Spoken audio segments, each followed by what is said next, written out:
2026 में after offer letter लेने के बाद बहुत सारे स्टूडेंट्स कंफ्यूज होते हैं कि पहले अपॉइंटमेंट को बुक करना है या प्री इनरोलमेंट को बुक करना है। और बहुत सारे स्टूडेंट्स कंफ्यूज होते हैं कब स्कॉलरशिप के लिए अप्लाई करना है, अपॉइंटमेंट को कैसे मैनेज करना है, बैंक स्टेटमेंट को कब रेडी करना है। बहुत सारे स्टूडेंट्स की क्यूरीज होती हैं। तो आज की इस वीडियो के अंदर मैं आपके साथ वो सारी डिटेल शेयर करने वाला हूं कि आपने आफ्टर ऑफर लेटर लेने के बाद कौन कौन से स्टेप जो है फॉलो अप करने हैं। तो इस कंप्लीट वीडियो के अंदर मैं आपको बताऊंगा प्री इनरोलमेंट कब ओपन होने जा रही है, आपने अपॉइंटमेंट कैसे बुक करनी है, बैंक स्टेटमेंट को कब रेडी करना है और स्कॉलरशिप के लिए आपने कब अप्लाई करना है। तो वीडियो आपके लिए बहुत ज्यादा इंपॉर्टेंट होने वाली है। तो 2026 में आफ्टर ऑफर लेटर लेने के बाद ये स्टेप्स आपने फॉलो अप करने हैं। तो वीडियो को एंड तक देखें। अगर आप भी हमारे चैनल पे न्यू इस तरह की स्टडी अब्रॉड रिलेटेड वीडियोस चाहते हैं, अभी हमारे चैनल को लाइक करें और सब्सक्राइब करें।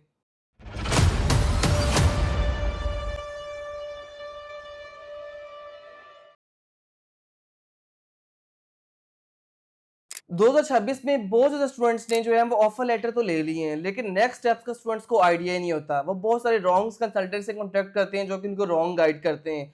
तो ये वीडियो आपके लिए बहुत ज्यादा इंपॉर्टेंट अपडेट्स के साथ होने वाली है। अगर आपको भी इटली के अंदर से ऑफर लेटर रिसीव हो गया है तो नेक्स्ट स्टेप्स आपने कौन कौन से फॉलो अप करने हैं। अब जो फर्स्ट स्टेप पे अगर आपको ऑफर लेटर रिसीव हो गया है तो नेक्स्ट स्टेप आपने क्या करना है। नेक्स्ट स्टेप आपने अपनी प्री इनरोलमेंट के लिए आपने अपने आप को रेडी करना होता है। लाइक प्री इनरोलमेंट जो है मोस्टली जो है वो मार्च अप्रैल के अंदर ओपन हो जाती है। अगर हम इस दफा देखें तो प्री इनरोलमेंट जो है वो एक्सपेक्टेड जो चांसेस है 15 अप्रैल या 27 अप्रैल तक जो वो ओपन हो जाएगी। ऑलमोस्ट जो प्रीवियस ईयर्स के अंदर देखा गया है कि 4 अप्रैल को अपॉइंटमेंट ओपन हो जाती थी या 19 मार्च को ओपन हो जाती थी।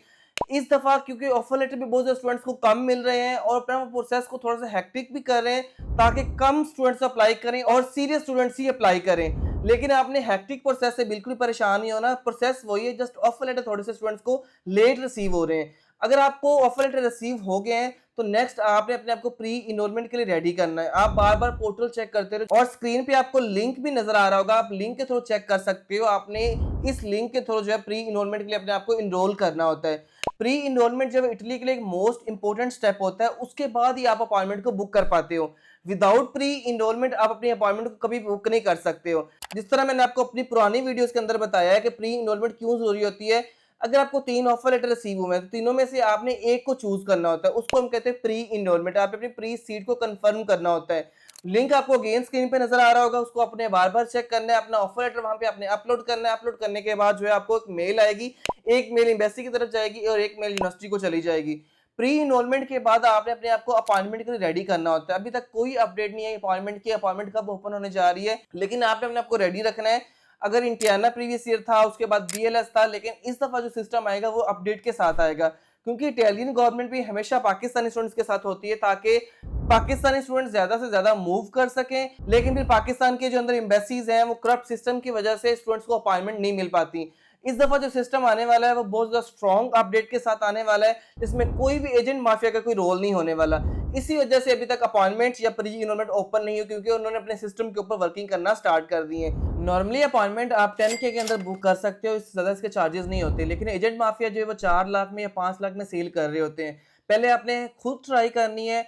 खुद ट्राई करेंगे तो आपको इसलिए अपॉइंटमेंट मिल जाएगी अगर आप पोर्टल को टाइम देंगे तो। अब अगर हम नेक्स्ट स्टेप बात करें, वो आपने अपनी वीजा फाइल को रेडी करना होता है। लेकिन वीजा फाइल से पहले जो मोस्ट एक इंपॉर्टेंट स्टेप होता है वो आपका बैंक स्टेटमेंट का स्टेप होता है, जिसको आपने बिल्कुल भी स्किप नहीं करना।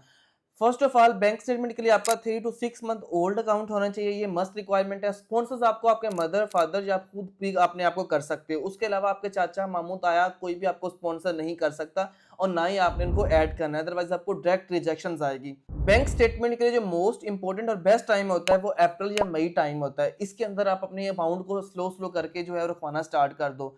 मैं आपको यही कहूंगा, जब आपको ऑफर लेटर रिसीव हो जाए और आपको लगे आपने इटली को ही टारगेट करना है तो आप साथ साथ अपना बैंक अकाउंट पहले से ही ओपन चाहे करवा लो जब आप स्टडी वीजा अप्लाई कर रहे हो। लेकिन ऑलमोस्ट सबका जो है बैंक अकाउंट ओल्ड होता ही है। आप साथ साथ आफ्टर ऑफर लेटर के बाद जो है स्लो स्लो करके अमाउंट जो रखवाना स्टार्ट कर दो, ताकि आपको लिए आसानी हो और आप लार्ज ट्रांजैक्शन से बच सको। आपने 5 लाख से ऊपर ट्रांजैक्शंस नहीं करनी। आपने इसको स्लो स्लो करके अपने बैंक को मेंटेन करना है। यहाँ पे होल्डिंग की अमाउंट रिक्वायर्ड नहीं है। जस्ट आपने अपने अकाउंट को मेंटेन करना है, इन एंड आउट ट्रांजैक्शन आपने लाजमी करनी है। और आपका यहाँ पे जो क्लोजिंग बैलेंस है वो 25 लाख तक जो वो होना चाहिए ऑलमोस्ट। बहुत ज़्यादा स्टूडेंट्स को 2025 में रिजेक्शन इसी वजह से आई हैं, जिन्होंने रिकोर्सो भी करवाया, फिर स्टूडेंट्स कहते हैं सर आपने रिकोर्सो का प्रोसेस बताया था, उससे बहुत ज़्यादा रिजेक्शन फेस करना पड़ी। देखें, रिकोर्सो वालों के वीजाज भी बहुत लगे हैं, रिजेक्शन उनको आए जिन्होंने रिकोर्सो की अपॉइंटमेंट से एक दिन पहले अपनी बैंक स्टेटमेंट जो रेडी किया था। मैं हमेशा से आपको ये कहता हूँ कि बैंक स्टेटमेंट के लिए एटलीस्ट आप 1 मंथ लाजमी रखें, और अपने जो है दूसरे जो मंथ होते हैं, आपका दूसरा या तीसरा मंथ में जो होता है उसमें आप लो करके ट्रांजैक्शन करो। अगर आपकी अपॉइंटमेंट मई में है तो आप अप्रैल से स्टार्ट करो, अप्रैल से पहले मार्च फेब तक आप उसमें लो ट्रांजैक्शन कर लो। चाहे आपका बिल्कुल खाली जो है वो अकाउंट है, लेकिन आपने उसको स्लो करके थोड़ा सा ट्रांजैक्शन करनी है, 1 लाख की या 2 लाख की। और आपने अगर लार्ज से लार्ज ट्रांजैक्शन करनी भी है तो आप 2 से 3 लाख तक करो। अदरवाइज आपको अगर कोई बड़ी ट्रांजैक्शन करनी पड़ भी रही है तो आप अपना फिर प्रॉपर प्रूफ्स लगाओ। बातों से आपने इन्वेस्टर्स को नहीं बताना, आपने एफिडेविट जो है डॉक्यूमेंट होता है उसके थ्रू आपने अपने आप को प्रूफ करना होता है। अब जो बैंक स्टेटमेंट है ये आपने पहले से रेडी करनी होती है, आपने प्री इनरोलमेंट का वेट नहीं करना या अपॉइंटमेंट का वेट नहीं करना, और बैंक स्टेटमेंट जो है वो आफ्टर ऑफर लेटर ही रेडी करते हैं। अब आपने जो है अपनी वीजा फाइल रेडी करनी है, उसकी वीडियो आपको मेरी अगेन ओल्ड नजर आ रही होगी, उसके थ्रू आप चेक कर सकते हो, या न्यू वीडियो में मैं बनाऊंगा कि आपने अपनी चेकलिस्ट को कैसे रेडी करना है। उसके बाद जो भी न्यू सिस्टम आएगा उसके बाद आपने अपनी फाइल को सबमिट कर देना है। ये तो थोड़े से मोस्ट इंपॉर्टेंट स्टेप कि आपने कैसे कैसे जो है वो आपने फॉलोअप करना है। मैं अगेन से रिवाइज कर रहा हूँ। फर्स्ट नंबर पे आपका ऑफर लेटर, देन आपकी प्री इनरोलमेंट, उसके बाद आपका अपॉइंटमेंट बुकिंग का सिस्टम, उसके बाद आपने जो वीजा फाइल को रेडी करके एम्बेसी के अंदर जो है जहां पे भी उनका सिस्टम आएगा वहां पे जाके सबमिशन कर देनी है। ये जो है आफ्टर ऑफर लेटर के बाद मोस्ट इंपोर्टेंट स्टेप्स होते हैं। अगर हम प्री इनरोलमेंट की अपडेट की बात करें वो 25 अप्रैल को या 27 अप्रैल तक जो वो ओपन हो जाएगी, उसके लिए आप अपने अकाउंट को रेगुलर चेक करते रहो प्री इनरोलमेंट को, ताकि आपको ईजी हो, आपकी ये प्री इनरोलमेंट मिसिंग ना हो। अगर आपकी प्री इनरोलमेंट ज्यादा से ज्यादा देर करती तो आप मेल भी कर सकते हो, मेल के थ्रू भी जल्दी वो फॉरवर्ड मेल एम्बेसी को फॉरवर्ड कर देते हैं। इटली का अभी तक बहुत से स्टूडेंट्स ने हमसे भी प्रोसेस करवाया, काफी ज्यादा स्टूडेंट्स के जो ऑफर लेटर हमने रिसीव भी कर लिए और हम रिसीव करते भी जा रहे हैं। उसके बाद हम प्री इनरोलमेंट स्टूडेंट की करेंगे, उसके बाद हम प्रॉपर जो है उनको गाइडेंस प्रोवाइड करके, और हमारे बहुत ज़्यादा स्टूडेंट्स के जो वीज़ा आपको स्क्रीन पर नजर आ रहे हैं जो कि लगते भी हैं। अगर आपकी भी कोई क्यूरी हो प्री इनरोलमेंट के अकॉर्डिंग, बैंक स्टेटमेंट के अकॉर्डिंग, तो आप हमारे नीचे दिए गए नंबर पर व्हाट्सएप कर सकते हो। हमारे काफ़ी ज़्यादा ऑफिस हैं जो कि इस्लामाबाद, कराची, लाहौर, फैसलाबाद में है। हमारे एक्सपर्ट काउंसलर्स आपको स्टेप बाय स्टेप जो है गाइडेंस प्रोवाइड करेंगे। तो मुझे दें इजाज़त, अगर आपको कोई क्वेश्चन हो तो हमें व्हाट्सएप कर सकते हो, और मुझे दें इजाज़त, नेक्स्ट वीडियो के अंदर मैं आपको कुछ और भी टिप्स दूंगा कि आपने कैसी चीज़ों को लेके चलना है।